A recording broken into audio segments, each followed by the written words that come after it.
రాజనాల గారు పిసిసి అధ్యక్షుడు మహేష్ గౌడ్ సంవత్సరం కావస్తూ ఉంది.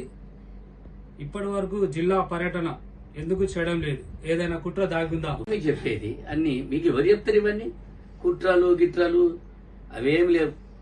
ఏఐసిసి నుంచి పర్మిషన్ వచ్చినాక పిసిసి అధ్యక్షుల వారు బడుగు బలహీన వర్గాల నాయకుడు మహేష్ కుమార్ గౌడ్ గారు తప్పకుండా తెలంగాణలో ఉన్న అన్ని జిల్లా పర్యటనలు ప్రారంభిస్తారు.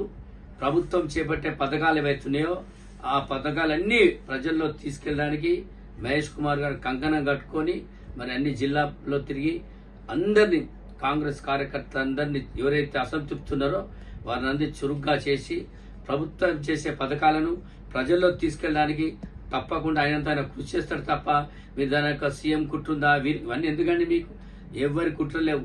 సీఎం రేవంత్ రెడ్డి గారు తప్పకుండా ఆ విషయంలో వారు శ్రద్ధ తీసుకోవాలని నేను కూడా వారిని కోరుతున్నా. నా యొక్క సీనియర్ నాయకుడిగా తప్పకుండా రేవంత్ రెడ్డి గారు శ్రద్ధ తీసుకొని ప్రత్యేకమైన బడ్జెట్ కేటాయించి ఇమ్మీడియట్లీ మహేష్ కుమార్ గౌడ్ గారికి తెలంగాణ పర్యటనకు బస్సు యాత్ర లెక్క తెలంగాణకు బస్సు పెట్టి మరి వారి యాత్రను ప్రారంభించి వారు ప్రజల్లోకి వెళ్లి ఏదైతే ప్రభుత్వ పథకాలనే అవన్నీ ప్రజలకు తెలిసే విధంగా ప్రచారం చేస్తూ ఎవరైతే కాంగ్రెస్ లో సీనియర్ నాయకులు ఉన్నారో ఎవరైతే మన్నన పడుకుంటూ మాకు సరైన స్థాయికి లేదు ఇప్పటి వరకు మాకు గుర్తింపు లేదని కాంగ్రెస్ పార్టీ అంటున్నారో వాళ్ళందరికీ కూడా ఒక గుర్తింపు ఇచ్చే పదవులు ఇచ్చుకుంటూ సీనియర్లను గౌరవించుకుంటూ మరి తప్పకుండా బడుగు బలహీనాలు ఎవరైతున్నారో 42% రిజర్వేషన్స్ ఏవైతున్నారో తప్పకుండా న్యాయం చేసే విధంగా మరి మహేష్ కుమార్ గౌడ్ గారు ప్రచారం చేస్తారు.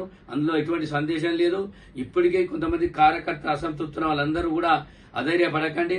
తప్పకుండా ఇంకొక 5 సంవత్సరాలు మహేష్ కుమార్ గౌడ్ గారి సారథ్యంలో మరొక 5 ఏళ్లు కూడా మన కాంగ్రెస్ ప్రభుత్వం వస్తుందని, రేవంత్ రెడ్డి గారి యొక్క ముఖ్యమంత్రిగా మరొక 5 సంవత్సరాలు ముఖ్యమంత్రిగా ఉంటారని, తప్పకుండా ముఖ్యమంత్రి గారి విషయంలో చొరవ తీసుకొని మహేష్ కుమార్ గౌడ్ గారి యొక్క జిల్లాల పర్యటనలకు ముందు సాగే విధంగా వారికి తోడ్పడాలని మనస్ఫూర్తిగా కోరుకుంటున్నాను.